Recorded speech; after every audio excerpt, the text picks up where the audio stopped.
اللهم صل على سيدنا محمد وعلى آل سيدنا محمد وبارك وسلم.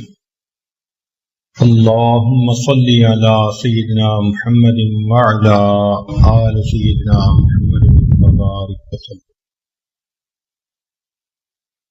انسان اس دنیا میں اللہ رب العزت کا نائب، اس کا خلیفہ اور اس کی صفات کا مظہر عتم ہے. اللہ رب العزت نے اسے اشرف المخلوقات بنایا. لقد خلقنا الانسان فی احسن تقویم، بہترین صورت پہ پیدا کیا، بن مانگے نعمتیں عطا فرمائیں. ارشاد فرمایا وَإِن تَعُدُّوا نِعْمَةَ اللَّهِ لَا تُحْصُوهَا، اگر تم اللہ تعالیٰ کی نعمتوں کو گننا چاہو تم گن بھی نہیں سکتے. تو ان گنت نعمتیں عطا فرمائیں. یہ جو کچھ ہمارے پاس ہے یہ ہمارا اپنا نہیں، یہ ادھار کا مال ہے، اور جو ادھار کے مال پہ فریفتہ ہوا پھرے اسی کو بے وقوف کہا جاتا ہے. ہر انسان کو اللہ تعالیٰ نے ایک مدت دے دی ہے. اس لیے جب بچہ پیدا ہوتا ہے تو اس سے پہلے لکھ دیا جاتا ہے کہ اس نے دنیا میں کتنا وقت گزارا ہے. ہم ایک جچے تلے وقت کے لیے دنیا میں آئے ہیں، ایک محدود وقت کے لیے دنیا میں آئے ہیں. ہمارے سانس گنے ہوئے، جب سانس کا سلسلہ ختم ہونے لگے گا تو گلے کا گھنگرو بجنا شروع ہو جائے گا. جیسے الارم بجتا ہے نا، یہ گلے کا سانس تیز ہو جاتا ہے. مرتے آدمی کو کبھی دیکھا کریں تو گلے کا سانس جو تیز ہوتا ہے یہ اس کا گھنگرو بجتا ہے، الارم آ جاتا ہے. اذا جاء اجلهم فلا يستأخرون ساعة ولا يستقدمون. جب وہ وقت آ جاتا ہے نہ ایک لمحہ آگے نہ ایک لمحہ پیچھے، سب ٹھاٹھ پڑا رہ جاوے گا جب لاد چلے گا بنجارا. فلا يستطيعون توصية ولا إلى أهلهم يرجعون. اتنی فرصت بھی نہ ملے گی کہ اپنے پیارے اہل خانہ کو وصیت کر سکے، کھڑے پیر جانا پڑے گا. اب اس ادھار کے مال کو ہم اگر اللہ تعالی کی مرضی کے مطابق استعمال کریں گے تو اللہ تعالیٰ ان نعمتوں کو بڑھا کر دے دیں گے. اس کی مثال یوں سمجھ لیجئے کہ ایک آدمی بہت امیر ہو، کھربوں پتی ہو، اور وہ اپنے بیٹے سے کہے کہ بیٹا میں تمہیں 2-4 کروڑ روپے کا کام کر کے دیتا ہوں، تم بزنس چلا کے دکھاؤ. اگر تم نے بزنس اچھا چلا لیا تو میرے پاس جو کچھ ہے اس سب کے وارث تم ہی ہو، اور اگر تم 2-4 کروڑ کا بزنس بھی نہ سنبھال سکے تو میں اپنا سب کچھ تمہارے کیوں حوالے کروں. بالکل یہی مثال ہے کہ اللہ رب العزت نے اپنی کچھ امانتیں دے کر ہمیں دنیا میں بھیجا. میرے بندو، میں ادھار کا مال تمہیں دے رہا ہوں اور دیکھوں گا یہ کہ اب ان امانتوں کو میری مرضی کے مطابق استعمال کرتے ہو یا نہیں. اگر کرو گے تو میں یہ امانتیں بہت بہتر انداز سے تمہیں واپس لوٹاؤں گا. اور اگر امانت میں خیانت کے مرتکب ہوئے تو تم اس قابل ہی نہیں کہ یہ تو امانتیں تمہیں دی جائیں، میں تم سے سب واپس لے لوں. چنانچہ بچہ جب دنیا میں آتا ہے اس کا اپنا کچھ نہیں ہوتا، نہ لباس اپنا، نہ مکان اپنا، نہ منہ میں دانت ہیں، نہ طاقت اتنی کہ اٹھ کے کھڑا ہو سکے، کچھ کھا نہیں سکتا، ہضم نہیں کر سکتا. مگر اللہ تعالی ماں باپ کے ذریعے سے اس کو یہ سب نعمتیں دے دیتے ہیں. ماں باپ کے دل میں ایسی محبت ڈال دیتے ہیں، ذرا بچہ روتا ہے ماں باپ اس کی ہر ضرورت پوری کر دیتے ہیں. اب یہ بچہ پھر جب بڑا ہوتا ہے، جوان ہوتا ہے، منہ میں دانت بھی 32 ہو گئے، جسم کے اندر طاقت بھی آ گئی، آئی سائٹ بھی 6/6 ہے، کانوں کی سنوائی بھی ٹھیک. اللہ تعالیٰ نے اس کو اپنی نعمتیں کامل طریقے سے عطا فرما دی، حتیٰ کہ بیوی بھی مل گئی، گھر بھی مل گیا، اولاد بھی مل گئی، اپنا کاروبار بھی مل گیا. یہ سب اللہ تعالیٰ دے رہے ہیں. تو انسان پھر اپنی زندگی گزارتا ہے. کچھ وقت زندگی گزارنے کے بعد اللہ تعالیٰ یہ نعمتیں آہستہ آہستہ واپس لینی شروع کر دیتے ہیں. پہلے دانت بالکل ٹھیک تھے، اب ایک دانت کے اندر کیویٹی بن گئی، یہ نعمت واپس جا رہی ہے. اب ایک دانت نکلوانا پڑ گیا، نعمت واپس جا رہی ہے. پہلے آواز ٹھیک سنائی دیتی تھی، اب ایک کان میں سے ذرا اونچا سنائی دینے لگا، یہ نعمت واپس جا رہی ہے. پہلے بھائی 6/6، اب ریڈنگ گلاسز لگانے پڑ گئے، یہ نعمت واپس جا رہی ہے. پہلے لکڑ ہضم پتھر ہضم، اب ذرا کھانے میں اونچ نیچ ہو تو ہاضمہ ٹھیک کام نہیں کرتا، یہ نعمت واپس جا رہی ہے. پہلے بال کالے تھے، سفید ہونے شروع ہو گئے، نعمت واپس جا رہی ہے. پہلے انسان کام کرتے تھکتا نہیں تھا، اب سانس چڑھ جاتا ہے، نعمت واپس جا رہی ہے. یہ نعمتیں آہستہ آہستہ اللہ تعالیٰ واپس لیتے لیتے ایک وقت آتا ہے کہ انسان پر موت آ جاتی ہے. موت کیا ہے؟ اللہ تعالیٰ کی تمام نعمتیں واپس لے لینے کا دوسرا نام موت. سب نعمتیں اللہ لے لیتے ہیں، نہ آنکھ کام کر رہی ہے، نہ زبان کر رہی ہے، نہ ہاتھ پاؤں کر رہے ہیں، سب نعمتیں چلی گئی. اب قیامت کے دن اللہ تعالیٰ حساب لیں گے. حساب کا کیا مطلب؟ اللہ تعالیٰ جانچیں گے کہ تم نے ان امانتوں کو ہمارے حکموں کے مطابق استعمال کیا یا من مرضی کرتے پھرے، ہماری ہی نافرمانی میں استعمال کرتے رہے. قیامت کے دن اس کا نام اعمال دیکھیں گے، گواہیاں قائم ہوگی. اگر ثابت ہو گیا کہ یہ نیک بندہ تھا اور اس نے تمام نعمتوں کو اللہ کے حکم کے مطابق استعمال کیا، اللہ تعالیٰ جنت میں بھیجیں گے اور تمام نعمتیں بہتر حالت میں واپس لوٹائیں گے. گھر دیں گے مگر دنیا کی طرح اینٹ گارے کا بنا ہوا نہیں ہوگا، سونے چاندی کی اینٹوں کا اور مشک کا اس کے اندر سیمنٹ استعمال ہوگا. ایک موتی میں سے بنا ہوا، سفید سرخ یاقوت میں سے بنا ہوا گھر، ایسا گھر دیں گے جو کبھی گرے گا نہیں. نہریں ہوں گی، آبشاریں ہوں گی، بہاریں ہوں گی. اللہ تعالی خادم ایسے دیں گے جو دنیا کی ماسیوں کی طرح چوتھے دن چھوڑ کے نہیں بھاگیں گے، ہمیشہ کام کریں گے. پھر اللہ رب العزت ہمیشہ کے لیے جنت دیں گے، کبھی جنت میں سے باہر نہیں نکالیں گے. آنکھ ایسی واپس لوٹائیں گے کہ جو اللہ رب العزت کا دیدار کرنے کی اہلیت رکھتی ہوگی. اللہ اکبر. دنیا میں ٹھیک استعمال کیا اپنی آنکھوں کو، آج اس کا بدلہ اتنی بہترین آنکھیں دی گئیں جو انبیاء کا دیدار کر رہی ہیں، جو نبی علیہ الصلوۃ والسلام کا دیدار کر رہی ہیں، جو اللہ رب العزت کا دیدار کر رہی ہیں. وہ آنکھیں عطا کر دی جائیں، وہ کان عطا کریں گے کہ اللہ رب العزت جنت میں قرآن مجید کی تلاوت کریں گے اور ایمان والے اس تلاوت کو سنیں گے.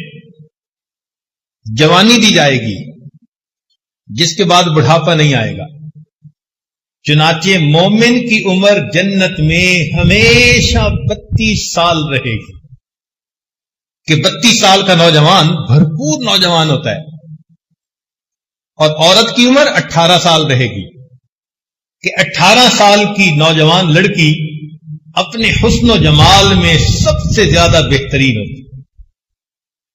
ایسی عمر ہمیشہ رہے گی، من پسند کا حسن دیں گے، ایسا ہاضمہ دیں گے کہ لذت لینے کے لیے کھائیں گے، پیٹ بھرنے کے لیے نہیں کھائیں گے، کھا کھا کے تھک جائیں گے، ایک ڈکار آئے گی، کھانا ہضم ہو جائے گا، پھر دوبارہ کھائیں گے، پکانے کی تکلیف نہیں دیں گے۔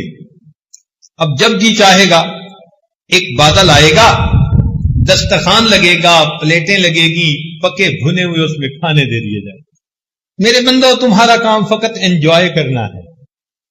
تم نے دنیا میں صبر کیا، تم نے دنیا میں امانت میں خیانت نہیں کی، تم نے ان نعمتوں کو ہمارے حکموں کے مطابق استعمال کیا، تم اس بات کے اہل ہو، تمہیں سجتی ہے یہ بات کہ ہم دنیا میں یہ نعمتیں تمہیں اور بہتر بنا کر۔ کیسی وہ جگہ ہوگی؟ حدیث پاک میں آتا ہے کہ ایک جگہ ہوگی، ایمان والے وہاں جائیں گے اور ان کو اپنی من پسند کا حسن عطا کیا جائے گا۔ اللہ اکبر! آج تو جو چہرہ اللہ نے بنا دیا اس کو بدل نہیں نہ سکتے۔ آنکھیں گول ہیں، بادامی نہیں بن سکتی، بادامی ہیں، گول نہیں بن سکتی۔ چہرے کا جو کمپلیکشن ہے وہ بدل نہیں سکتا۔ عورتیں زیادہ سے زیادہ اوپر کچھ لیپ چڑھا دیتی ہیں، مگر اس سے شکل تو نہیں نہ بدل جاتی، نقش نین تو وہی رہتے ہیں۔ ناک جیسے اللہ نے بنائی، اب اس کے اوپر موم کی ناک تو لگا نہیں سکتی، وہ تو ویسی کی ویسی۔ مگر جنت میں جیسا حسن چاہیں گی، امیجنری بیوٹی، خیالی حسن اس کو عطا کر دیا جائے گا۔ میرا چہرہ ایسا، میری رنگت ایسی، میرے دانت ایسے، میری آنکھیں، پلکیں، اللہ اکبر، جو سوچتے جائیں گے اللہ عطا کرتے چلے جائیں گے۔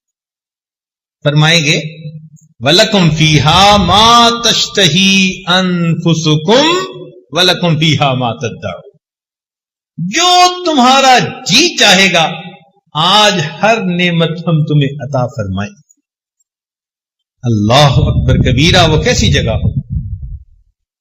دنیا کے کپڑے آج بناؤ تو چند دنوں مہینوں کے اندر بوسیدہ ہو جاتے ہیں، پھر جتنا بھی امیر آدمی ہو کپڑے دھو کے پہنتا ہے۔ جنت میں دھونے کا مسئلہ ہی کوئی نہیں۔ حدیث پاک کا مفہوم کہ جنتی کے گھر میں انار کا درخت لگا ہوگا، جب کپڑے بدلنا چاہے گا اس انار کو کھولے گا اور اس میں سے ایک خوبصورت لباس فیکٹری کا پیک شدہ اس کو مل جائے گا، ہر مرتبہ نیا لباس پہنے گا، دھونے کا مسئلہ ہی نہیں۔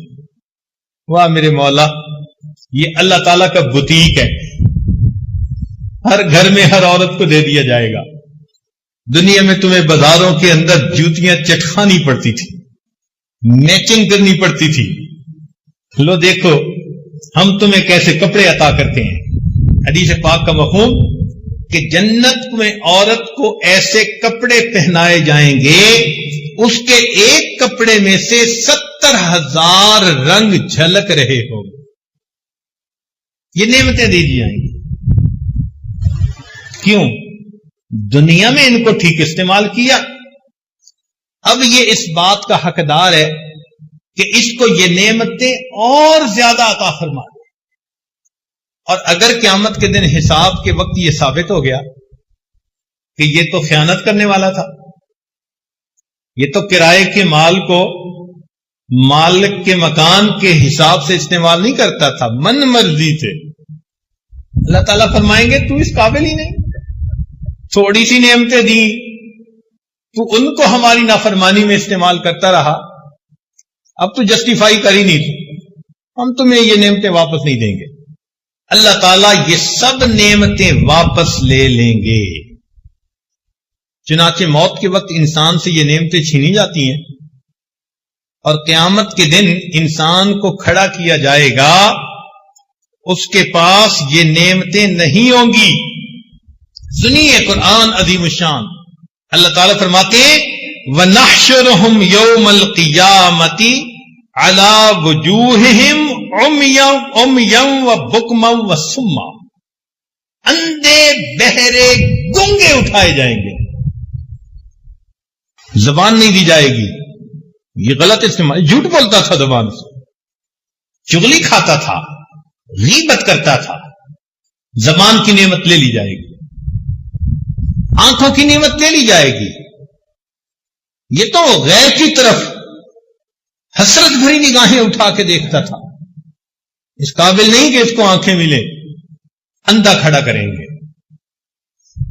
کانوں کی سنوائی اللہ تعالی سماعت واپس لے لیں گے، اور چہرے کا حسن بھی واپس. وَهُمْ فِيهَا كَالِحُونَ، بالکل کالے چہرے ہوں گے.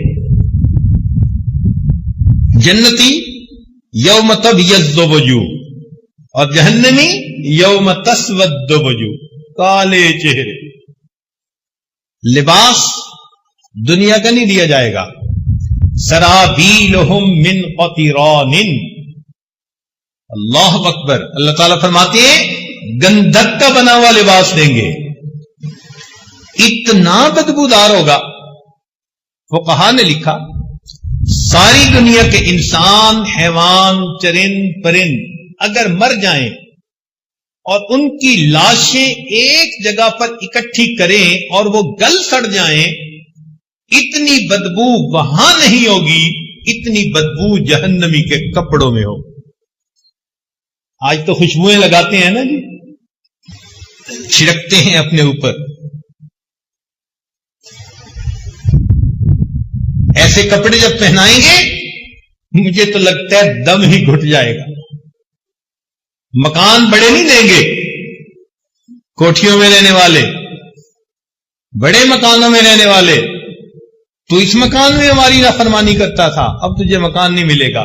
مکانن ضیقن، اتنا تنگ مکان ہوگا کہ وہاں رہ نہیں سکے گا. دعوا ہنالک ثبورا، موت مانگے گا. کہا جائے گا لا تدعوا اليوم ثبورا واحدا وادعوا ثبورا کثیرا. ایک موت نہ مانگو، جتنی چاہے موتیں مانگو، تمہاری جان نہیں چھوٹتی. تم اللہ کی امانتوں میں خیانت کر کے آنے والے لوگ ہو. تمہیں مزہ چکھائیں گے تم کس مالک و ملک کے حکم کو پس پشت ڈالا. موت بھی مانگے گا، موت نہیں آئے گی. اب تو گھبرا کہ یہ کہتے ہیں کہ مر جائیں گے، مر کے بھی چین نہ پایا تو کدھر جائیں گے. دنیا میں کھانے کھاتا تھا، ڈشز ہوتی تھیں، دسترخوان بچھتے تھے، اس کے سامنے مختلف قسم کے سوپ ہیں، پلاؤ ہیں، کھانے کی چیزیں. جہنم میں کھانے کے لیے زقوم دیا جائے گا. یہ اتنا کڑوا کہ اگر انسان صبح کے وقت اس کو اپنے ہونٹوں پہ لگائے تو شام تک کڑواہٹ منہ سے نہ جائے. اور کانٹے بھی ہوتے ہیں، مگر اتنا بھوکا ہوگا کہ اسے کھائے گا. جب کھائے گا تو کانٹے چبھیں گے، نہ اگلتے بنے گی نہ نگلتے بنے گی. پانی مانگے گا تو پینے کے لیے دنیا کی طرح اس کو ہنی کولا نہیں دیا جائے گا، بلکہ وہاں پر جہنمیوں کے زخموں سے جو خون اور پیپ بہے گی اس کو پیالوں کے اندر جمع کر کے پینے کے لیے دیا جائے گا. کہا جائے گا کہ پیو. ولا طعام الا من غسلین لا یاکلہ الا الخاطئون. غسلین کا ترجمہ مفسرین نے یہی کیا کہ خون اور پیپ جو بہے گا نا، آج تو کسی کا زخم ہو تو اس میں پیپ پڑ جائے تو اس کو صاف کرتے ہوئے ڈاکٹر بھی اپنے ناک کو ڈھانپ لیتے ہیں، اتنی بو ہوتی ہے. اس کو پیئیں گے، پیو اسے. آج تو گرمی ہوتی ہے نا تو ٹھنڈے پانی سے نہاتے ہیں، وہاں جہنم کی گرمی ہوگی، یصب من فوق رؤوسہم الحمیم، گرم کھولتا پانی سر پہ ڈالیں گے۔ اس دماغ میں بھس بھرا ہوا تھا، یہ ہمارے غیر کے بارے میں ہر وقت سوچتا رہتا تھا، غیر سے محبت کے دعوے کرتا تھا، میں تمہارے بغیر رہ نہیں سکتا، یہ بولتا تھا۔ آج اس کے دماغ کے اوپر کھولتا پانی ڈالو، یہ لوگوں کے دل دکھاتا تھا۔ اللہ تعالیٰ ایسی جگہ پہنچائیں گے، نار اللہ الموقدہ التی تطلع علی الافئدہ، آگ کی چنگاریاں اٹھیں گی اور گائیڈڈ میزائل کی طرح اس کے دل کو ٹارگٹ بنائیں گی۔ تم لوگوں کے دل دکھاتے تھے، آج تمہارا دل دکھائیں۔ تو موت نام ہے اللہ تعالی کی دی ہوئی ان نعمتوں کے چھن جانے کا۔ دوبارہ نعمتیں ملیں گی جب ہم قیامت کے دن پروو کر سکیں گے کہ مولا ہم نے ان صلاحیتوں کو تیرے دین کے لیے استعمال کیا، تیری محبت میں زندگی گزارتے تھے، تیری یاد میں جیتے تھے، تیرے کعبے کو جبینوں سے بسایا ہم نے، تیرے قرآن کو سینوں سے لگایا ہم۔ یہ لوگ ہوں گے جو قیامت کے دن کامیابی پانے والے ہوں، اور جو دنیا میں مستیاں اڑانے والے، نمازوں کی پرواہ نہیں، حلال حرام کی تمیز نہیں، اولئک ما یأکلون فی بطونہم الا النار۔ اب سوچنے کی بات یہ ہے کہ ہمیں اللہ تعالی کی ان نعمتوں کو آئندہ اللہ تعالی کے حکموں کے مطابق استعمال کریں۔ اگر غلط استعمال کریں گے تو ہم ڈسکوالیفائی ہو جائیں گے، خود ہی ڈسکوالیفائی ہو جائیں گے، ہم ان نعمتوں کے قابل ہی نہیں ہیں۔ کوالیفائی کرنے کے لیے ان نعمتوں کو اللہ کے حکموں کے مطابق استعمال کیجیے۔ آپ ذرا غور کریں، اگر یہ نعمتیں اللہ رب العزت ہمیں نہ دیتے تو ہم کیسے زندگی گزار پاتے؟ ذرا اس آدمی سے پوچھئے جس کو اللہ رب العزت نے آنکھیں نہیں دی۔ ایک مرتبہ ایک نابینا لڑکا تھا، نوجوان تھا، آیا مجھے کہنے لگا جی میرے لیے حضرت دعا کر دیں۔ تو ایسے ہی دل میں خیال آیا بھئی یہ نوجوان ہے، کہہ رہا ہے میرے لیے دعا کریں، تو میں پوچھوں تو صحیح کیا دعا کرواتا ہے۔ تو میں نے پوچھا کہ بھئی کیا دعا کریں؟ میرا گمان یہ تھا کہ شاید یہ کہے گا جی کہ میری شادی ہو جائے، لیکن جیسے ہی میں نے پوچھا اس نابینا کی آنکھوں میں آنسو آ گئے۔ مجھے کہنے لگا حضرت ابھی بھی مجھے بتانے کی ضرورت ہے میں کتنا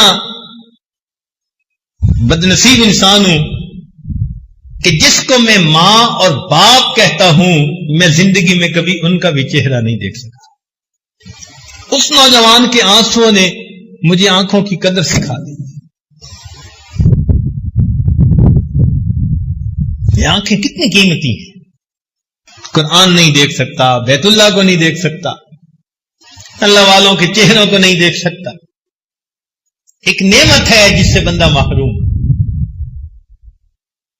اس بندے کو دیکھو جس کی زبان کام نہیں کرتی، گنگا ہوتا ہے، اس کے اندر جذبات ہیں مگر اپنے جذبات کا اظہار نہیں کر سکتا، جس کی سماعت کام نہیں کرتی، وہ اشاروں سے باتیں سمجھتا ہے۔ ہم نے ایک نوجوان کو دیکھا اتنا خوبصورت، لاکھوں میں کوئی ایک، رال ٹپک رہی تھی۔ میں نے پوچھا بھائی خیریت تو ہے؟ کہنے لگے جی کہ اس کا دماغ کام نہیں کرتا۔ میں نے باڈی دیکھی تو حیران ہوا، اللہ لاکھوں میں کسی کو آپ اتنی خوبصورت جسمانیت دیتے ہوں گے، مگر چونکہ دماغ نہیں تھا، منہ سے رال ٹپک رہی تھی اور اسے اپنا ہوش ہی نہیں تھا۔ سوچئے اگر اللہ رب العزت دونوں ہاتھ نہ دیتے تو کیا ہوتا؟ جس کے دونوں ہاتھ نہیں ہوتے، ذرا سوچئے وہ بندہ کھانا کیسے کھاتا ہوگا؟ پانی پینے میں دوسرے کا محتاج، کپڑے پہننے میں دوسرے کا محتاج، سردیوں میں بستر میں سو جائے تو اپنی رضائی کو ٹھیک کرنے میں دوسرے کا محتاج، جسم کی نجاست صاف کرنے میں دوسرے کا محتاج، ناک صاف کرنے میں دوسرے کا محتاج، کان کھجانے میں دوسرے کا محتاج، چہرے دھونے میں دوسرے کا محتاج، اس کی زندگی کیسے گزرتی ہوگی؟ ہم نے اپنی زندگی میں ایک مقتول یدین بندے کو دیکھا، اس دن احساس ہوا اللہ دونوں ہاتھوں کا سلامت رہنا آپ کی کتنی بڑی نعمت ہے۔ اللہ رب العزت نے دونوں پاؤں عطا کر دیے۔ جن کے پاؤں نہیں ہوتے، کٹے ہوئے ہوتے ہیں، فالج زدہ ہوتے ہیں، ذرا ان سے ان پاؤں کی قدر و قیمت تو معلوم کر کے دیکھیں کہ یہ تمام نعمتیں اللہ نے بن مانگے عطا فرما دی۔ کیا اس لیے دی کہ ہم اس کے حکموں کی نافرمانی کریں؟ نہیں، ہرگز نہیں۔ آنکھیں دیں، قرآن بھی دیا، میری کتاب کو دیکھو گے اور اس سے پڑھو گے۔ پاؤں دیے تو مسجد بھی بنوا دی، ان پاؤں سے چل کے میرے گھر کی طرف جاؤ گے۔ زبان دی تو دین کی دعوت کا حکم بھی دے دیا، اپنی زبان سے میرے بندوں کو میری طرف بلاؤ گے۔ تو کیا ہم یہ تمام نعمتیں اللہ رب العزت کی مرضی کے مطابق استعمال کر رہے ہیں؟ آج ہم اس بات کو بیٹھ کر سوچیں، یا خواہشات کے پیچھے بھاگتے پھر رہے ہیں، وقتی لذتوں کی خاطر، وقتی مزوں کی خاطر اپنے مالک کو ناراض کرتے پھر رہے ہیں۔ بچے کو بھی کہے نا کہ بھائی تمہیں آئس کریم لے کر دیں گے مگر تھپڑ لگائیں گے، تو بچہ بھی ڈیل نہیں کرتا۔ ہم بچے سے بھی گئے گزرے کہ دنیا کی ان آئس کریموں اور ٹافیوں کے پیچھے ہم اللہ کے عذاب کو اپنے اوپر لازم کر لیتے۔ یہ جو نیلی پیلی چل رہی ہوتی ہیں غیر محرم، یہ بھی تو ٹافیاں ہی ہیں نا بچوں والی، ان کی طرف جو نظر اٹھی تو ہم نے اپنے آپ کو جہنم کی عذاب کو مستحق بنا لیا۔ اسی کو کہتے ہیں لمحوں نے خطائیں کی، صدیوں نے سزا پائی۔ لمحوں نے خطائیں کی، صدیوں نے سزا پائی۔ اللہ رب العزت نے ہر انسان کو نفس عطا فرمایا، اس نفس کے اندر خیر بھی ڈال دی اور شر بھی ڈال دیا۔ چنانچہ علماء نے لکھا ہے کہ نفس کے 3 مرتبے ہیں۔ ایک ہے نفس امارہ، یہ سرکش نفس ہے جو انسان کو ہر وقت اللہ تعالی کی نافرمانی اور بغاوت کے اوپر اکساتا رہتا ہے۔ ان النفس لامارۃ بالسوء الا ما رحم ربی، یہ شیطان کا ساتھی، یہ شیطان کا ایجنٹ ہے۔ جو شیطان ہمارے دل و دماغ میں ڈالتا ہے، یہ نفس اس کو پورا کرنے کے لیے ہمیں ورغلاتا ہے۔ یہ ہمارا اندر کا دشمن، کہتے ہیں نا گھر کا بھیدی لنکا ڈھائے، یہ ہمارے گھر کا بھیدی ہے، یہ لنکا ڈھا دکھاتا ہے۔ ایک ہوتا ہے نفس لوامہ، گناہ تو کر بیٹھا پھر افسوس بھی کرتا ہے، مجھے ایسا نہیں کرنا چاہیے تھا، شرمندگی بھی ہوتی ہے، ندامت بھی ہوتی ہے، حسرت بھی ہوتی ہے، افسوس بھی ہوتا ہے، یہ نفس لوامہ۔ اور ایک نفس مطمئنہ، نفس مطمئنہ وہ نفس ہوتا ہے کہ جس کو اللہ کی فرما برداری ہی میں راحت ملتی ہے، وہ ہر وقت اللہ کی رضا جوئی کے لیے کمر بستہ ہوتا ہے، وہ اللہ تعالیٰ کی نافرمانی کے بارے میں سوچتا ہی نہیں، اللہ کی رضا والی زندگی کے لیے ہر وقت قدم بڑھاتا ہے۔ اس کو نفس مطمئنہ کہا جاتا ہے۔ یہ نفس مطمئنہ جن کو نصیب ہو جائے تو ان لوگوں کی زندگی شریعت کے مطابق زندگی ہوتی ہے۔ یہ اپنے اعضاء کی امانت کو اللہ تعالی کے حکموں کے مطابق استعمال کرتے ہیں۔ یہ وہ لوگ ہیں جو صحیح معنوں میں انسان ہیں۔ جیسے ایک مشہور واقعہ ہے، ایک نوجوان نہر کے کنارے جا رہا تھا، اس نے پانی کے اندر ایک سیب بہتا دیکھا، بھوک لگی ہوئی تھی، آگے بڑھ کر سیب اس نے کھا لیا۔ جب پیٹ میں کچھ پہنچ گیا، اب بات سمجھ میں آئی کہ یہ سیب میرا تو نہیں تھا، تو کسی اور کی ملکیت، اور میں نے تو بغیر اجازت کے کھا لیا، لہذا اب مجھے چاہیے کہ میں اس کے مالک کے پاس جاؤں، یا قیمت ادا کروں یا معافی مانگ لوں۔ چنانچہ اس نے پانی کے اپوزٹ ڈائریکشن میں اپ سٹریم چلنا شروع کر دیا۔ آگے جا کر اس کو سیب کے باغات نظر آئے، ٹہنیاں نہر تک آئی ہوئی تھیں۔ اس نے سوچ لیا کہ یہاں سے سیب گرا اور میں نے کھایا۔ باغ کے مالک کے پاس گیا، کہنے لگا میں فقیر آدمی ہوں، میرے پاس پیسے تو نہیں کہ دے سکوں، تو آپ برائے مہربانی مجھے یہ حق معاف کر دیں۔ انہوں نے کہا میں تو معاف نہیں کرتا۔ اچھا بھائی جتنا مانگتے ہیں لے لیں۔ اس نے کہا ٹھیک ہے، میں ایک شرط لگاتا ہوں، اس کو پورا کر دو، میں معاف کر دوں گا۔ کیا شرط؟ میری ایک بیٹی ہے، آنکھوں سے اندھی، کانوں سے بہری، زبان سے گنگی، ہاتھ پاؤں سے لنگڑی لولی، یوں سمجھو زندہ لاش ہے، اس سے نکاح کرو اور اس کے ساتھ زندگی گزارو۔ نوجوان حیران، عجیب آزمائش میں مبتلا ہو گیا۔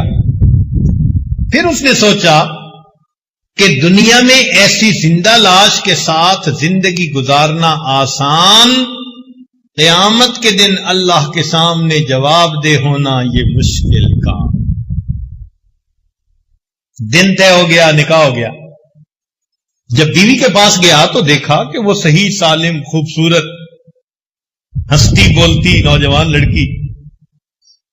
اگلے دن سسر سے ملاقات ہوئی۔ اس نے کہا بتاؤ بھائی کہ آپ نے مہمان کو کیسے پایا؟ کہنے لگا جی کہ آپ نے تو کہا تھا کہ وہ گھنگی ہے، بہری ہے، اندھی ہے، لولی لنگڑی ہے۔ اس نے کہا سنو، میری ایک ہی بیٹی تھی، میں نے اس کو دین پڑھایا، قرآن کی حافظہ، حدیث کی عالمہ بنایا۔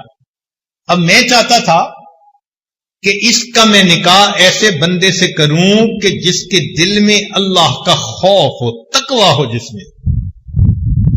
جب تم ایک سیب کی خاطر مجھ سے معافی مانگنے آئے تو میں نے ڈیسیژن لیا کہ اس نوجوان کے دل میں اللہ کا بڑا خوف ہے، اور جس کے دل میں اللہ کا خوف ہو وہی بیویوں کے حقوق ادا کر سکتا ہے۔ اس لیے میں نے کہا۔ اس نے کہا مگر آپ نے جو بیٹی کے بارے میں بتایا وہ چیزیں تو ٹھیک نہیں تھی۔ اس نے کہا دیکھو، میں نے کہا تھا کہ یہ بکماء اللسان ہے، اس لیے کہ اس نے کبھی غیر محرم سے کوئی بات ہی نہیں کی۔ یہ امیاء العینین ہے، اس لیے کہ غیر محرم کی طرف اس نے کبھی آنکھ اٹھا کے نہیں دیکھی۔ میں نے کہا یہ سماء الاذنین ہے، اس نے کبھی غیر محرم کی شر والی باتیں ہی نہیں سنی۔ میں نے کہا یہ کسیحۃ القدمین ہے، اس کے دونوں پاؤں فالج زدہ، اس لیے کہ میری اجازت کے بغیر گھر سے کبھی نکلی ہی نہیں۔ ایسے بھی تو لوگ زندگی گزار گئے۔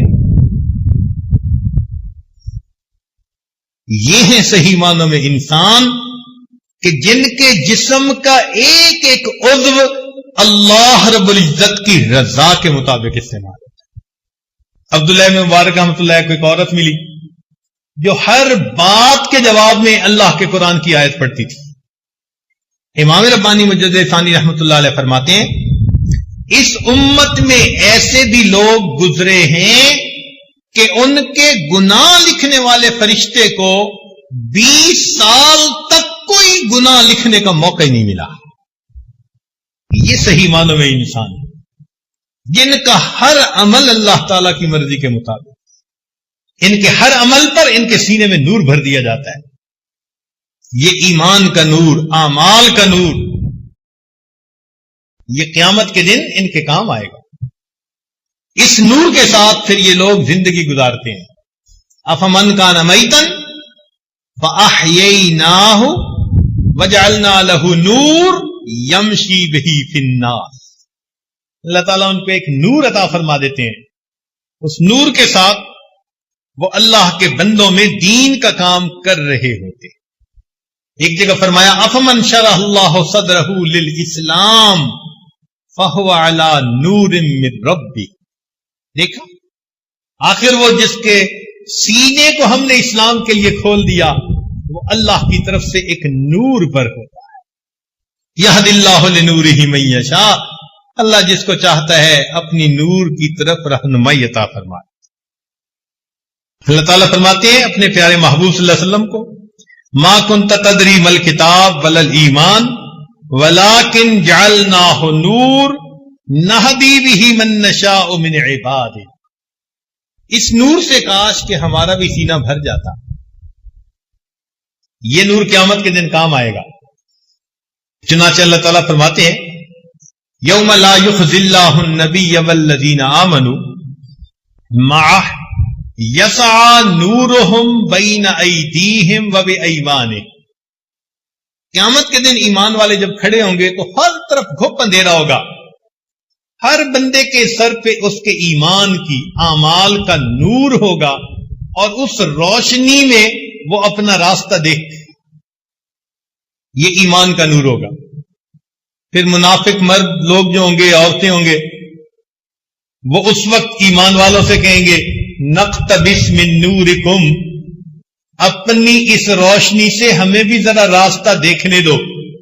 قیل ارجعوا وراءکم فالتمسوا نورا، انہیں کہا جائے گا کہ جاؤ واپس، یہ نور تو دنیا سے ملا کرتا. اس لیے ایمان والے کہتے ہیں ربنا اتمم لنا نورنا، اللہ ہمارے اس ایمان کے نور کو مکمل کر دی.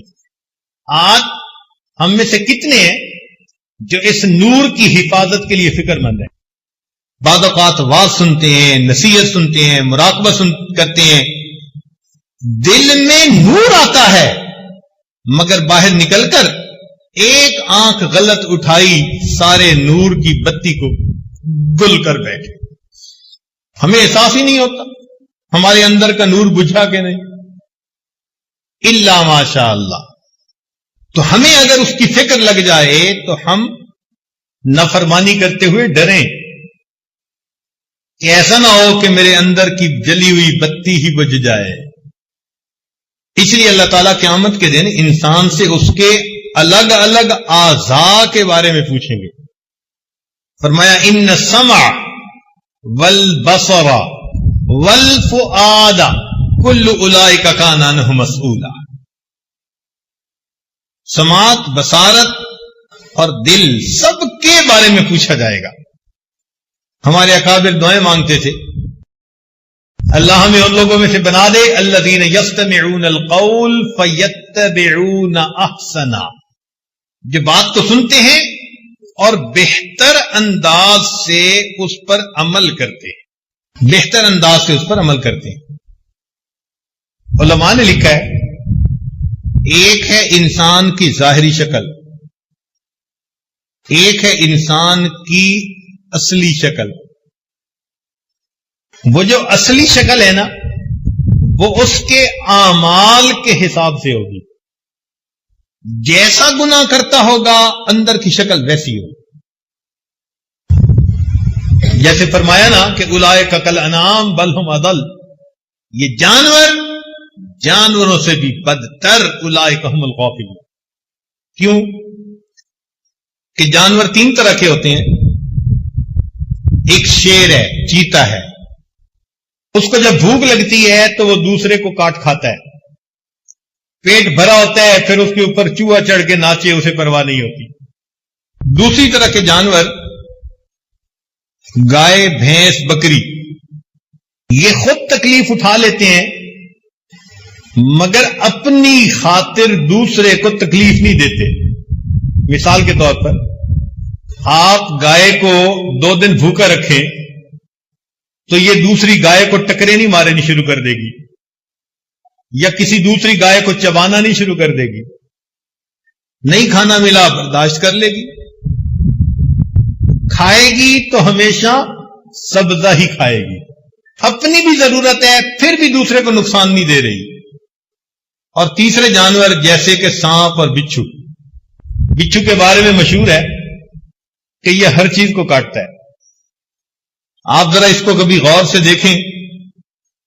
یہ دیوار کے ساتھ ہوگا تو دیوار کو ڈنگ مارنے کی کوشش کرے گا. چارپائی کے ساتھ ہوگا تو اس کے پائے کو ڈنگ مارے گا. یہ جس چیز کے قریب ہوتا ہے اسی کو ڈنگ لگاتا ہے. بندے کے قریب ہو تو بندے کو ڈنگ لگاتا ہے. ایسا منوس کہ اس نے نبی علیہ السلام کو بھی کاٹا.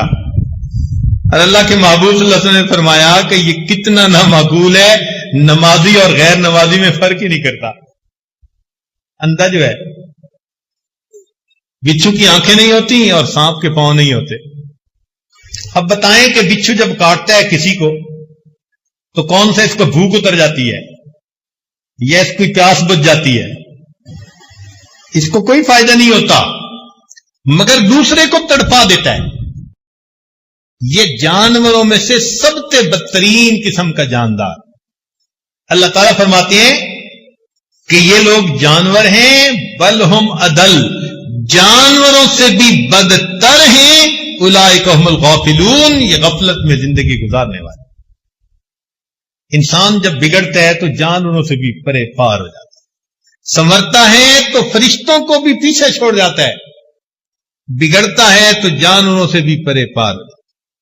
حضرت اکبر ثانوی رحمۃ اللہ نے لکھا ہے کہ جیسے یہ اعمال بندہ کرتا ہے اس کی باطنی شکل بالکل اسی حیوان کی مانند ہوتی ہے.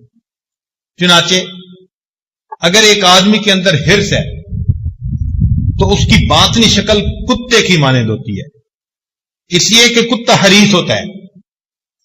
کہیں بیل مرا پڑا ہو اور کتا پہنچ جائے تو وہ اس بیل پہ دوسرے کتے کو نہیں آنے دے گا. حالانکہ یہ 1 مہینہ کھاتا رہے تو بیل کو نہیں کھا سکتا, مگر ہرس اتنی ہے کہ یہ دوسرے کو جمع نہیں ہونے دیتا اپنے ساتھ. تو جو بندہ حریص ہو باطن میں اس کی شکل کتے کی مانے, جو بندہ جانتا ہو پھر عمل نہ کرے اس کی شکل گدھے کی مانے. کمثل الحمار یحمل اسفارا, اللہ تعالیٰ نے بتلا دیا کہ گدھے ہیں جن کے اوپر کتابیں لادی ہوئی, بوجھ لاد دیا. تو بے عمل انسان گدھے کی مانے.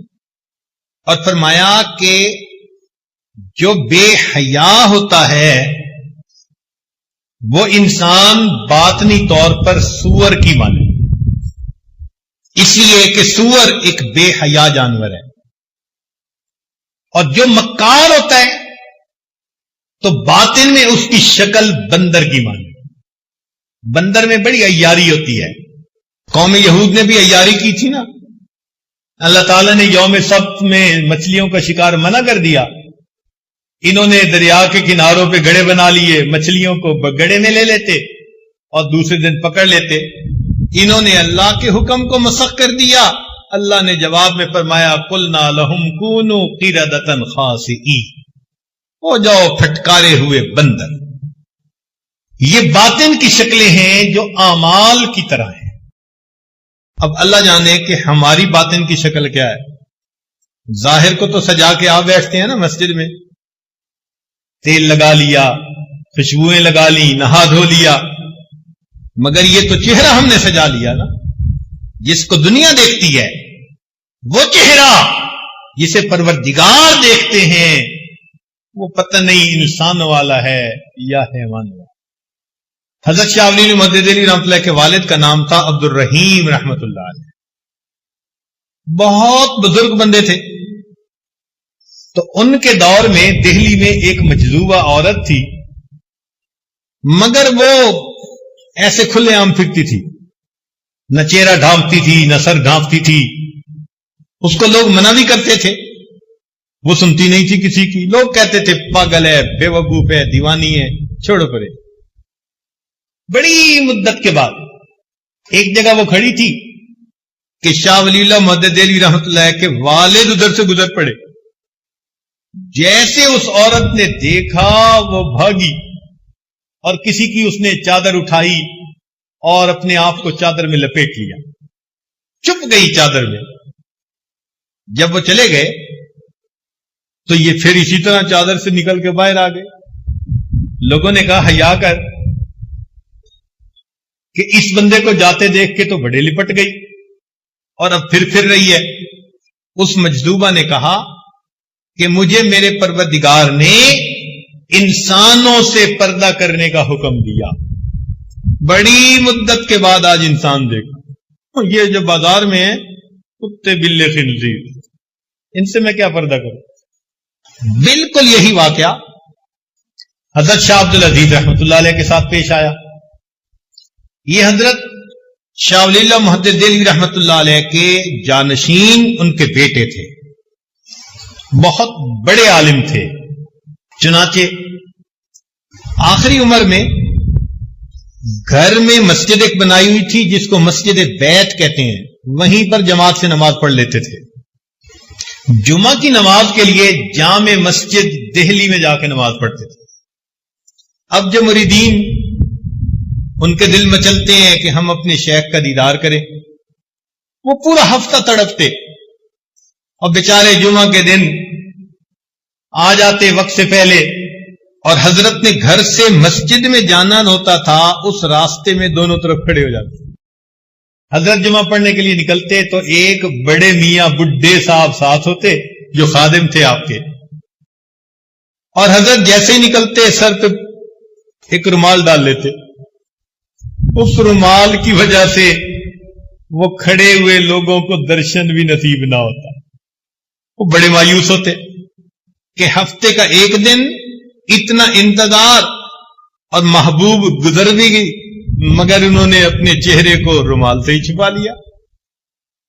تو کسی نے ان کے خادم بڑے میاں کو کہہ دیا، تو وہ بڈھے صاحب جو تھے وہ کہنے لگے حضرت یہ بھی عجیب بات ہے، ایک تو ہفتے کے بعد گھر سے نکلیں اور اگر لوگ انتظار میں کھڑے ہوئے تو چہرے کو رومال سے چھپاویں۔ تو جب اس نے یہ پوچھا نا تو حضرت نے اپنا رومال اس بڈھے کے سر پر ڈال دیا۔ کہتے ہیں جیسے سر پہ ڈالا وہ چیخ اٹھا۔ حضرت نے رومال ہٹا لیا۔ لوگوں نے پوچھا تجھے کیا ہوا؟ کہنے لگا جیسے ہی میرے سر پر رومال ڈالا گیا مجھے یوں لگا کہ بازار انسانوں سے نہیں بلکہ جانوروں سے بھرا ہوا۔ شاہ صاحب نے پھر اسے بات سمجھائی کہ دیکھو میں جب باہر نکلتا ہوں مجھے ان کی اصلی شکلیں نظر آتی ہیں کشف کی نظر میں، اس کو میں نہیں دیکھنا چاہتا، اس لیے میں اپنے رومال کو درمیان میں آڑ بنا لیتا ہوں۔ ہو بہو اسی قسم کا واقعہ حضرت مولانا احمد علی لاہوری رحمۃ اللہ کے ساتھ پیش آیا۔ وہ اپنے درس قرآن میں سنایا کرتے تھے، فرماتے تھے کہ میں ایک دفعہ بازار میں جا رہا تھا، ایک مجذوب ملا، مجھے دیکھ کر پوچھتا ہے احمد علی انسان کہاں بستے ہیں؟ میں نے دیکھا بازار بھرا ہوا، میں نے کہا حضرت یہ انسان ہی تو ہیں۔ جیسے ہی میں نے کہا انہوں نے ایک بڑی عجیب سی نظر مجمع پہ ڈال کے کہا کہ یہ سب انسان ہیں۔ وہ کہتے ہیں کہ جب انہوں نے کہا نا یہ سب انسان ہیں تو اس بات کا میرے دل پر ایسا اثر ہوا کہ مجھے بازار کتے بلے خنزیر کے ساتھ بھرا ہوا نہ۔ جب میری کیفیت ختم ہوئی تو وہ اللہ والے جا چکے تھے۔ حضرت اپنے درس قرآن میں حضرت لاہوری رحمۃ اللہ یہ واقعہ سناتے اور یہ واقعہ سنا کر پھر فرماتے تھے کہ لوگوں مالک تو سب کا ایک، مالک تو سب کا ایک، مالک کا کوئی ایک، مالک تو سب کا ایک، مالک کا کوئی ایک، ہزاروں میں نہ ملے گا لاکھوں میں کوئی دیکھ۔ تو معلوم نہیں اندر کی شکل کیا بنا لی ہم نے، لیکن آج ہم اگر سچی توبہ کر لیں تو ہم پھر انسان والی شکل میں آ سکتے ہیں۔ جسم کے اعضاء کو اللہ رب العزت کے حکموں کے مطابق استعمال کرنا شروع کر دیں۔ چنانچہ قیامت کے دن انسان کے گناہوں پر 8 گواہ ہوں گے، مختصر طور پر 4 گواہ کہہ دیتے ہیں، لیکن اگر تفصیل اس کی میں جائیں تو قیامت کے دن ہر انسان کے گناہ پر کتنے گواہ ہوں گے؟ 8 گناہ ہوں گے. گواہوں کے نام بھی گنوا دیں یا آگے چلیں؟ سنیے گناہوں کے نام کیا کیا، ان گواہوں کے نام کیا ہیں اور ان کی تفصیل کیا ہے. سب سے پہلے قیامت کے دن انسان کے گناہوں پر گواہ انسان کا وقت، زمان. حدیث پاک میں آتا ہے ینادی کل یوم انا یوم جدید وانا فیما تعمل فی شہید. میں تمہارے اوپر ایک نیا دن آیا ہوں اور اس دن میں تم جو اعمال کرو گے میں قیامت کے دن ان اعمال کی گواہی دوں گا. اب یہ گواہی کیسے دے گا اللہ جانے، مگر سب سے پہلا گواہ زمان، دوسرا گواہ واللسان، انسان کی زبان. اللہ تعالیٰ فرماتے ہیں یوم تشہد علیہم السنتہم، قیامت کے دن ان کی زبانیں ان پر گواہی دیں گی. جھوٹ بولا، غیبت کی، چغلی کھائی، بہتان باندھے، دل دکھایا دوسروں کا، زبان گواہی دے گی. مجھے اس مقصد کے لیے استعمال کیا جاتا تھا اور اللہ والے اسی زبان کو اللہ رب العزت کی دین کی دعوت کے لیے استعمال کرتے ہیں. اللہ اکبر کبیرہ. امام ابو داود رحمت اللہ علیہ حدیث پڑھاتے تھے، بہت بڑا مجمع ہوتا تھا. اس زمانے میں ایک بزرگ تھے سہل تستری رحمت اللہ علیہ، ان کو ملنے کے لیے آئے تو کہنے لگے کہ حضرت زبان تو دکھائیں. انہوں نے زبان دکھائی تو سہل تستری رحمت اللہ نے بوسہ لے لیا. کہنے لگے یہ کیا کیا؟ فرمانے لگے کہ جو زبان سارا دن میرے محبوب کا کلام پڑھ کر دنیا کو سناتی ہے، میں اس زبان کا بوسہ نہ لوں تو کیا کروں. حدیث پاک میں آتا ہے کہ بندہ نیک اعمال کرتے کرتے کرتے جنت کے بالکل قریب پہنچ جاتا ہے، لیکن اس کی زبان سے ایک ایسا کلمہ نکل جاتا ہے، اس کلمے کی وجہ سے اللہ اس کو کھینچ کر اوندے منہ جہنم میں ڈال دیتے ہیں. زبان کے ایک فکرے کی وجہ سے جہنم میں ڈال دیتے ہیں.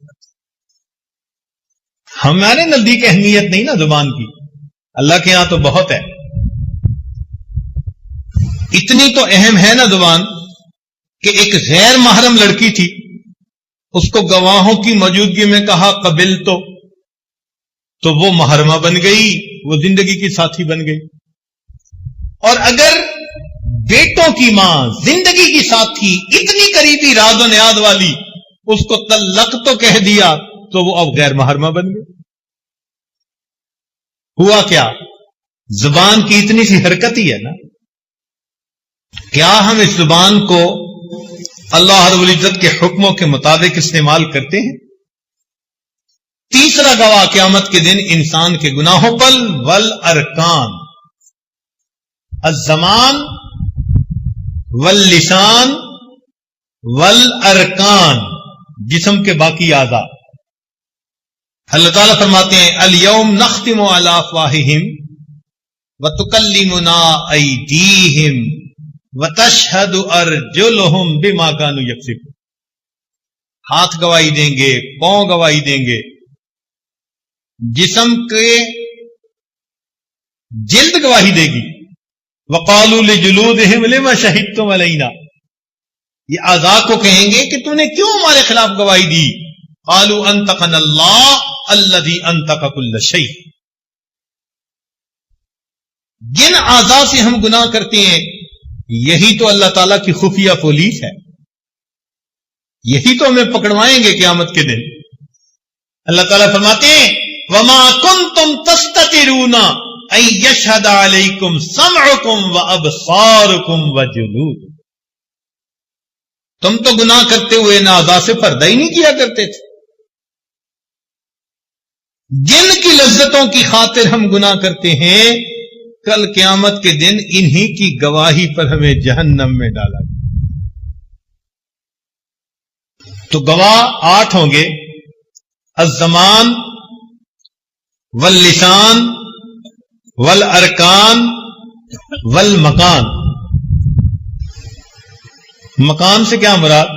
جس جگہ پر گناہ کریں گے، زمین کا وہ ٹکڑا، یومئذ تحدث اخبارها بان ربک اوحی لها۔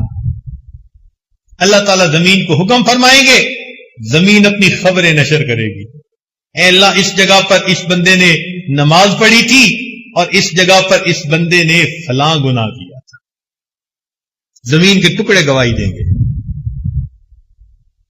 الزمان واللسان والارکان والمکان، اور اس کے بعد والدیوان،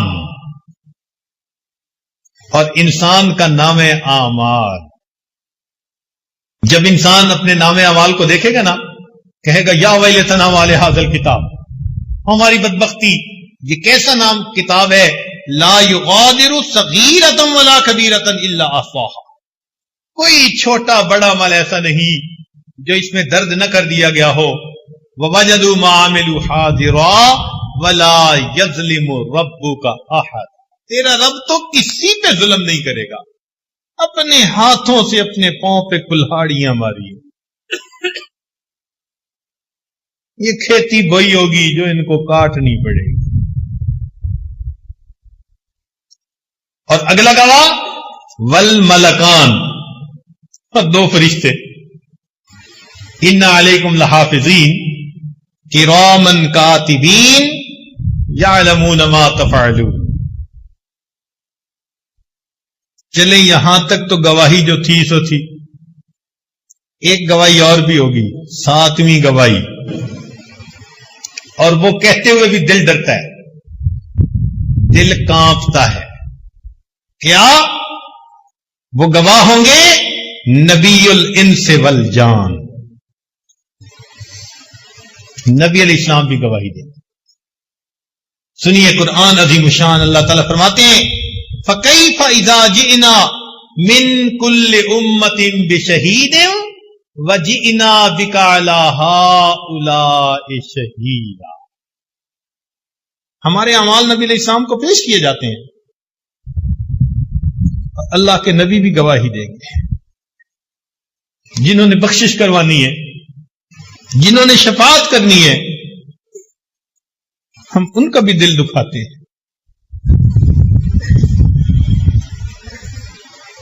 ایک شاعر نے کوئی اچھے اشعار لکھے، تو ایران کا ایک آدمی تھا، اس کو پسند آئے، وہ شاعر سے ملنے کے لیے آیا، سمجھا کہ یہ کوئی بڑا اللہ والا ہوگا۔ جب آ کے دیکھا تو وہ بیٹھا اپنی داڑھی کو مونڈ رہا تھا،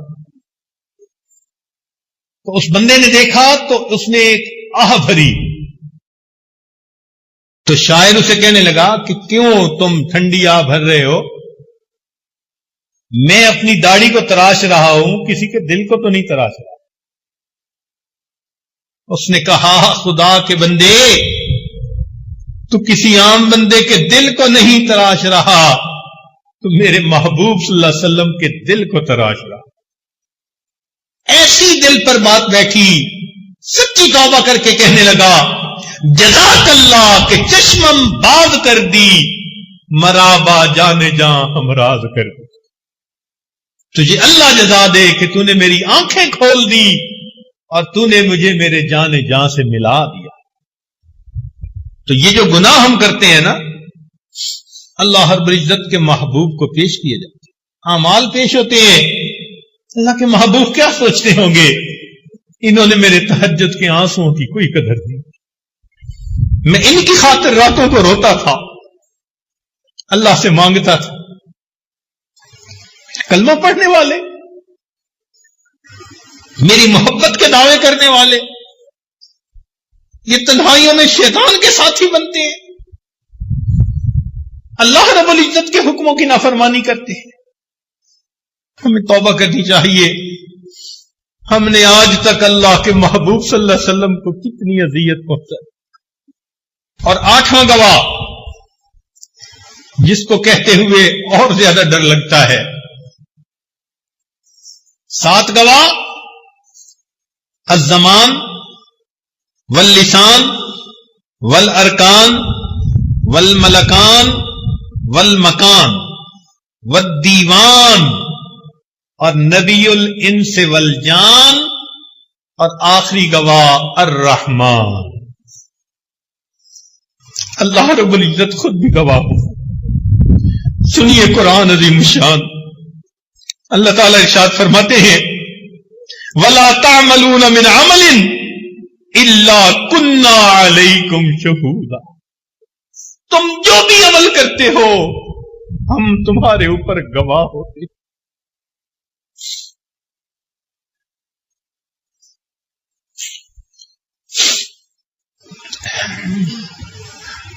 سوچئے یہ نافرمانی ہمیں کہاں لے ڈوبے گی. آج وقت ہے ہم اللہ رب العزت کے سامنے سچی توبہ کر لیں. میرے مولا ہم آپ کے سامنے آپ کے حکموں کی نافرمانیاں کرتے رہے. آج احساس ہوا ہم سچی توبہ کرتے ہیں. میرے مولا آپ سے معافیاں مانگتے ہیں. اے اللہ معاف کر دیجیے. آپ نے قرآن مجید میں فرمایا کہ اچھے بروں کے ساتھ اچھائی کا سلوک کریں. میرے مولا ہم برے نکلے، ہم برائی کے مرتکب ہوتے رہے، مگر آپ تو اچھے ہیں. مولا اچھے بروں کے ساتھ اچھائی کا معاملہ فرمائے. آپ اچھائی کا معاملہ فرما دیجئے. ہمارے ان گناہوں کو معاف کر دیجئے، ہماری ان خطاؤں کو بخش دیجئے. یہ آپ کی دی ہوئی نعمتیں ہیں. اگر اللہ رب العزت کوڈ فٹ کر دیتے کہ میرے دیے ہوئے جسم کے جس عضو سے نافرمانی کرو گے یہ عضو معطل ہو جائے گا. آج ہمارے جسم کے اعضاء کام بند کر چکے ہوتے، آنکھیں بند ہو چکی ہوتی، کان بہرے ہو چکے ہوتے، زبانیں گنگ ہو چکی ہوتی، ہاتھ پاؤں شل ہو چکے ہوتے. تو اللہ کی رحمت ہے اس سب کچھ کے باوجود اپنی نعمتیں استعمال کے لیے عطا کیے جا رہے ہیں.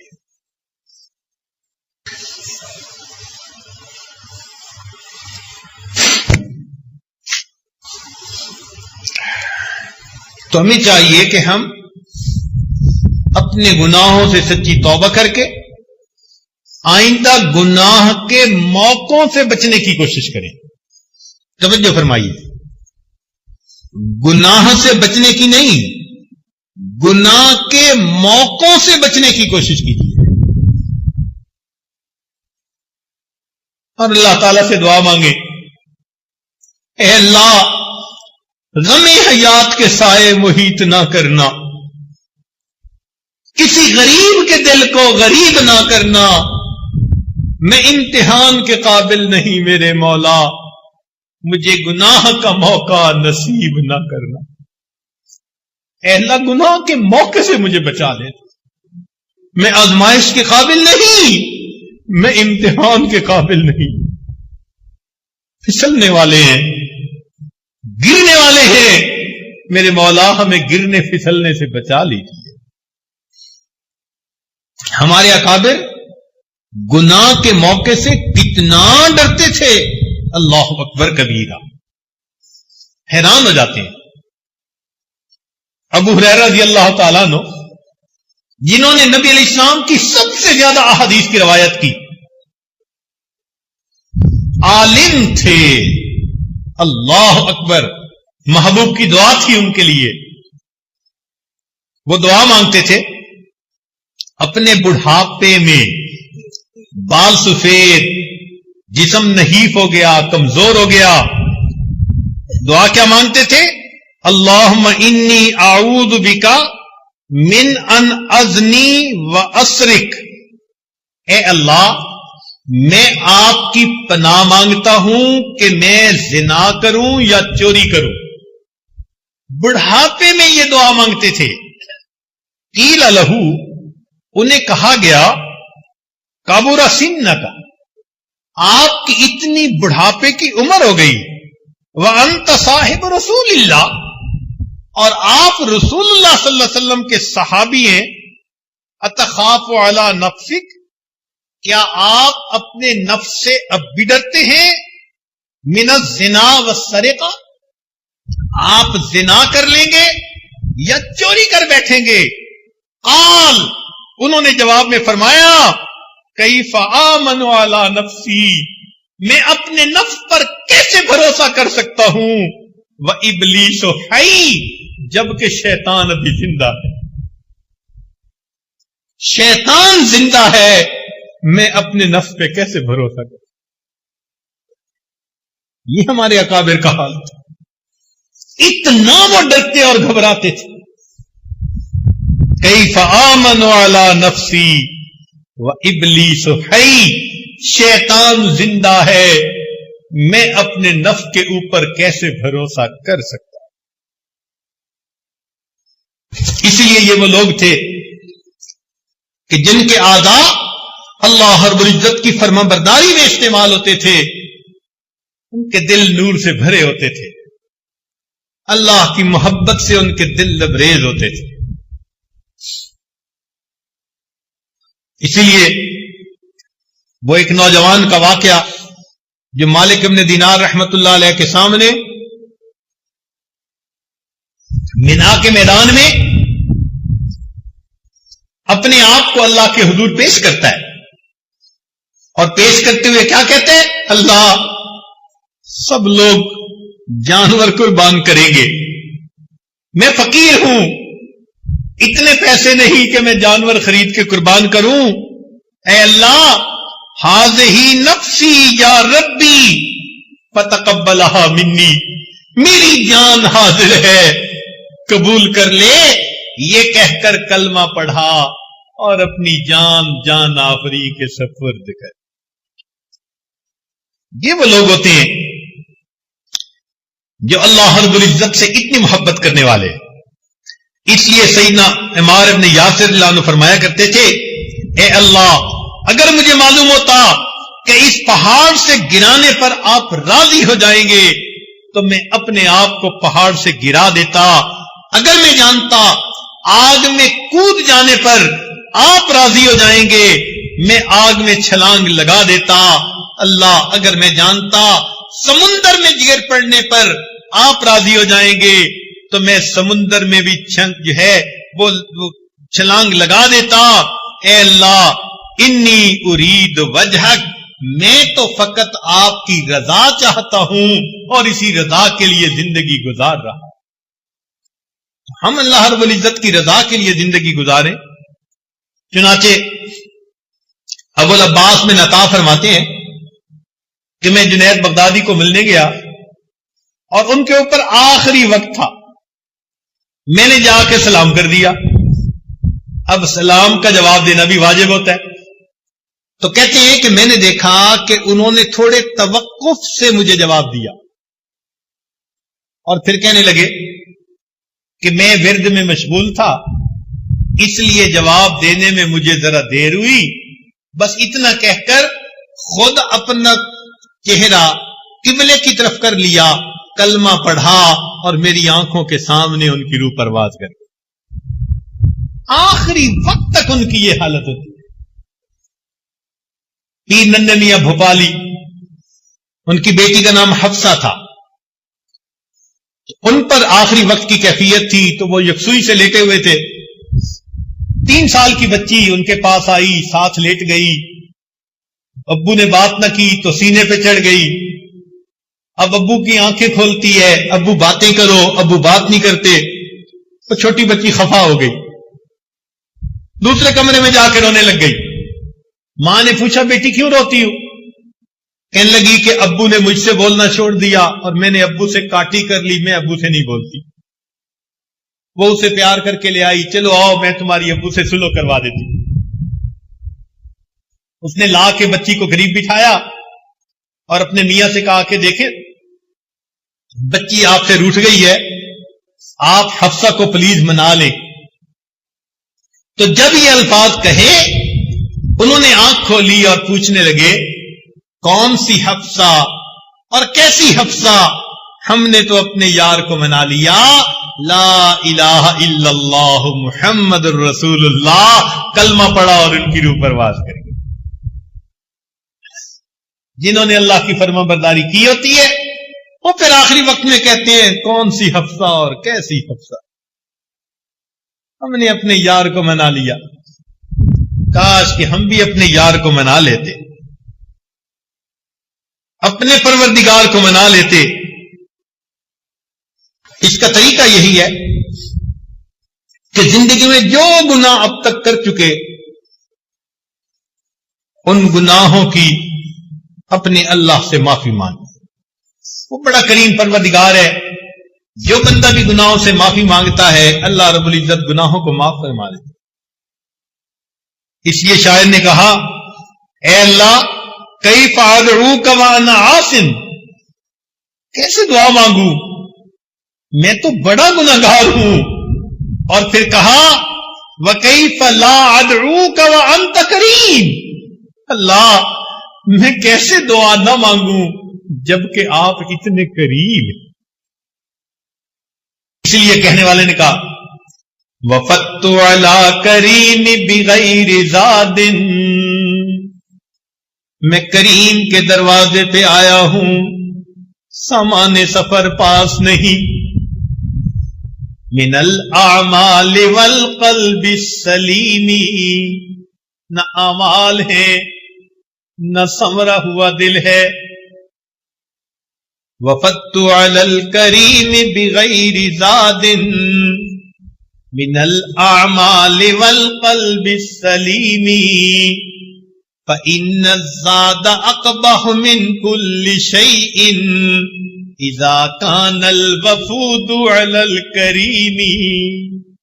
اللہ کسی کریم کی دعوت میں جائیں اور گھر سے اپنا کھانا ساتھ لے کر جائیں تو وہ ناراض ہوتا ہے۔ اللہ آپ کریم ہیں، سامان سفر نہیں لا سکے لیکن اتنی دل میں امید ضرور ہے کہ کریم کے دروازے پہ آئے ہیں۔ میرے مولا ہم سے یہ نہ پوچھنا کہ میرے بندوں کیا لائے ہو، صرف اتنا پوچھ لینا میرے بندوں کیا لینے کے لیے آئے ہو۔ ہم آپ کے دروازے پہ حاضر ہیں میرے اللہ، ہم اس کا جواب نہیں دے سکیں گے۔ اگر آپ نے پوچھا کہ کیا لائے ہو، آپ کریم ہیں، اتنا پوچھ لینا میرے بندوں کیا لینے کے لیے آئے ہو۔ اللہ رب العزت ہمیں اپنی رضا والی زندگی گزارنے کی توفیق عطا فرمائے۔ اب آخری بات، اللہ تعالی کے ہاں ایک دستور ہے کہ بندہ جو بھی گناہ کرتا ہے تو سزا اسی عمل کی جنس سے دی جاتی ہے۔ جو بھی گناہ کرتا ہے تو بندے کو جو سزا ملتی ہے وہ اسی عمل کی جنس میں سے دی جاتی ہے۔